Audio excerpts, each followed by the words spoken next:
আসসালামু আলাইকুম প্রিয় দর্শক, একটা ফ্যাশন হাউস নাম হলো নবীন নবীন ফ্যাশন হাউস।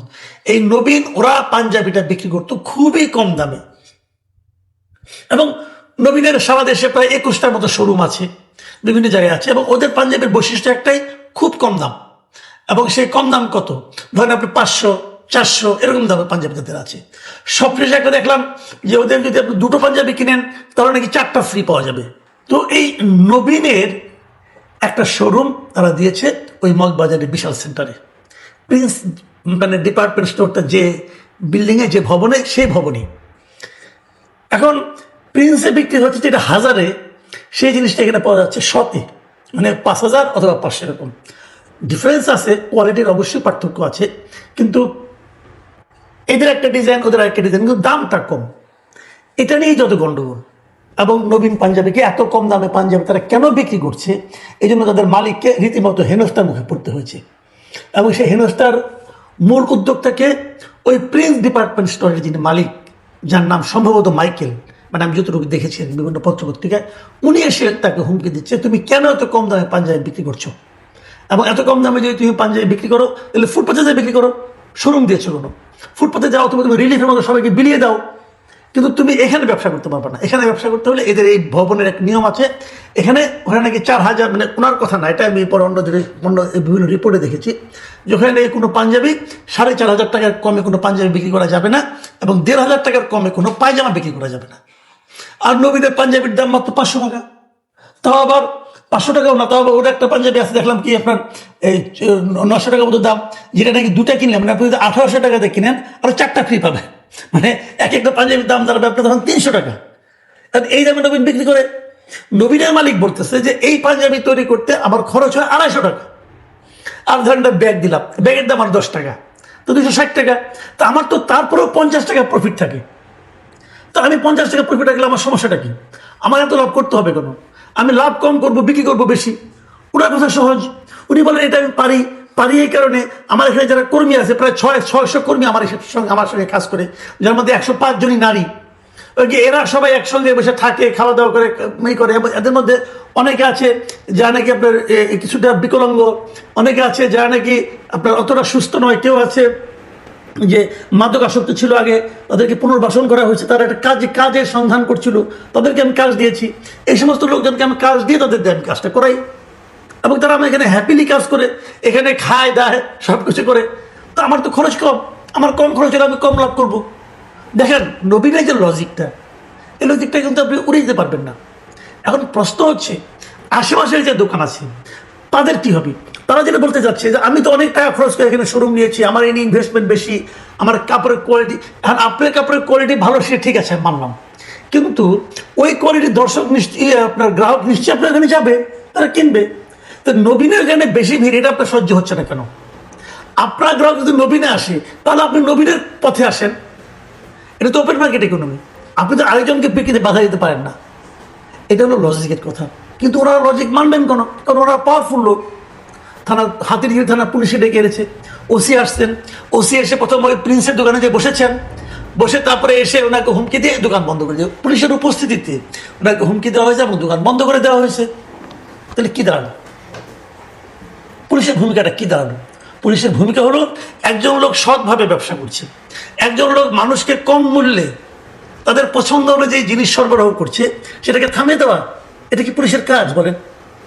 আর যে লোকটা বন্ধ করলেন, মিস্টার মাইকেল, উনি নাকি নিজেকে বলেছেন, পরিচয় দিয়েছেন নাকি শুনলাম, যে উনি নাকি প্রধানমন্ত্রীর খুব ঘনিষ্ঠ ব্যক্তি।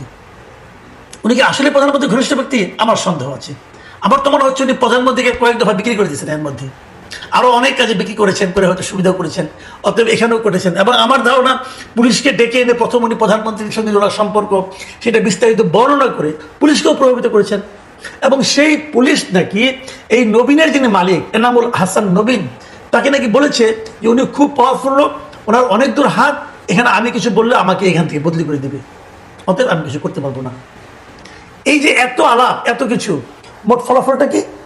ঈদের আগের দিন এই যে প্রথম যেদিন ঘটনাগুলো ঘটলো, সেই ঘটনার একটা ভিডিও একজন ওখানে ক্রেতা ছিলেন, তিনি ছবিটা তুলে উনি সেটাকে ফেসবুকে দিয়ে দিয়েছিলেন। কিন্তু এই দেওয়ার পরে যত আলোচনা, যত হয়েছে, এবং নবীনের ওই শোরুম কিন্তু আসলে বন্ধ করে দেওয়া হয়েছে, তালা মেরে দেওয়া হয়েছে, ঈদের আগের দিন বন্ধ করে দেওয়া হয়েছে।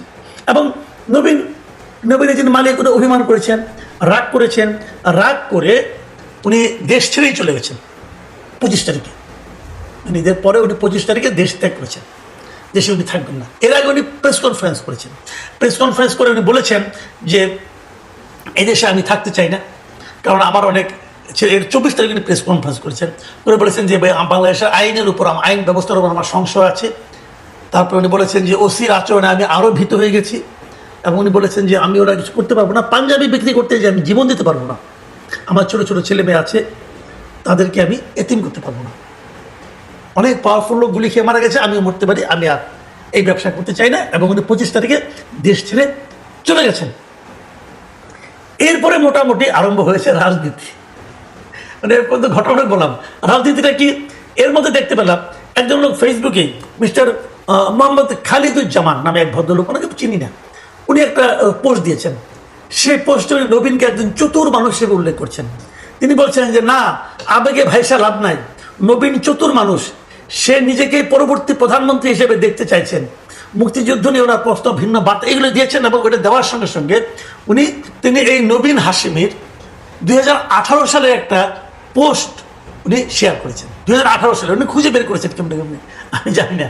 এবং সেই পোস্টটাতে ওখানে ওনার যে প্রোফাইল যেটা আছে সেখানে লেখা আছে, প্রোফাইল ওনার ডিজিটাল ক্রিয়েটর নবীন হাশিমি, ওখানে লেখা আছে I am the next prime minister of Bangladesh ইনশাল্লাহ।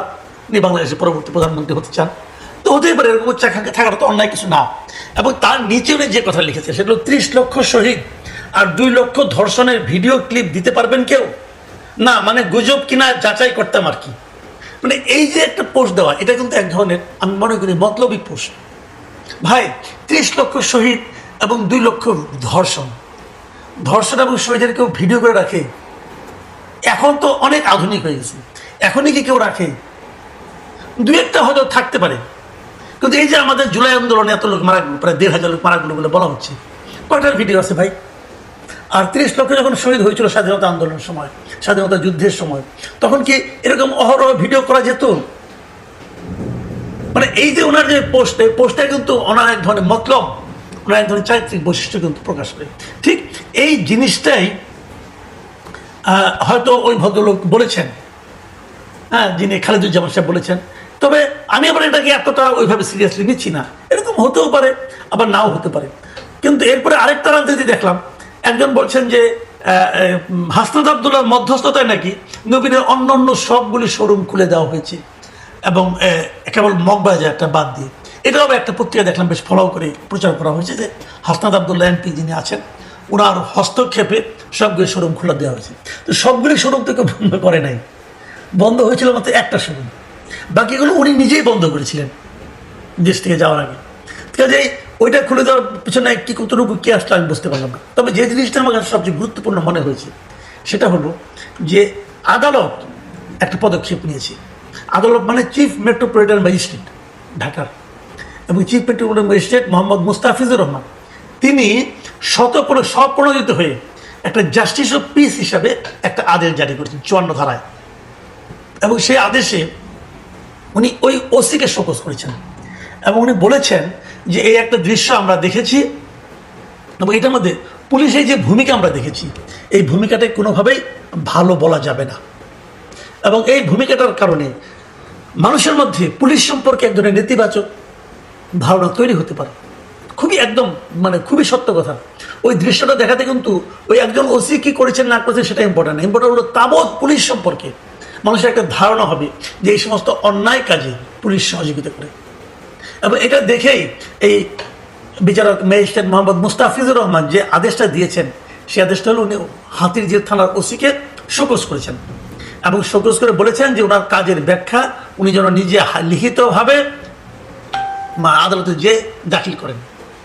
এই জায়গাটা আমার কাছে মনে হয়েছে যেন আমার পছন্দ হয়েছে, এই কাজটা উনি ভালো কাজ করেছেন বলে আমি মনে করি। কিন্তু পাশাপাশি আমার এটাও কথা, ঘটনা ঘটেছে 20 তারিখ, এতদিন সরকার কি করছে? সরকার কি ঘটনা জানতেন না, জানেননি? ওনাদের কি নেটওয়ার্ক এত দুর্বল? অথবা এই মাইকেল সাহেব যে প্রধানমন্ত্রীর নাম বেচে নানা ধরনের আকাম কুকাম যদি করে থাকেন, প্রধানমন্ত্রীর সঙ্গে অনেকেরই পরিচয় আছে, থাকতে পারে, প্রধানমন্ত্রী অনেকেরই বন্ধু হতে পারেন, কিন্তু সব বন্ধুর অপকর্মের দায়িত্ব কি ওনার উপরে যে বর্তাবে? অথবা এটা করতে দেওয়া হবে?